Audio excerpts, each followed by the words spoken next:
এইটো মই লকডাউনতে শিকা ৰেচিপি এইটোৰ বাবে বিশেষ একো নালাগে এয়া লৈছো ইনষ্টেন্ট কফিৰ এটা পেকেট পানী খালে যে খালি হৈ থাকে প্লাষ্টিকৰ বটলবোৰ তেনেকুৱা এটা এই পেকেটটো দি লৈছো আৰু তাতে দিম চেনি লগতে দিম অকনমান কুহুমীয়া পানী আটাইখিনি দি যিমান পাৰো দেহৰ সৰ্ব যোগাৰ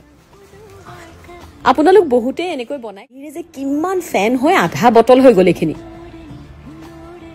লকডাউনৰ সময়ত যে এনেকুৱা কিমান ৰেচিপি ওলাইছিলে নহয় আৰু বহুতো ৰান্ধিব নজনা মানুহ ভাল ৰান্ধনিও হৈ গ'ল এতিয়ালৈ গ্লাছত দিছো কেইটামান আইচ কিউব তাৰ ওপৰত দিম গাখীৰ আৰু তাৰ ওপৰত এই কফিখিনি দোকানত ইমান দাম দি কফিবোৰ খাওঁ কেতিয়াবা এনেকৈ বনাই ঘৰতে খাই চাবচোন ফেনেৰে ভৰি পৰা কাৰণে ওপৰটো একদম বেলেগ লাগি দেখিবলৈ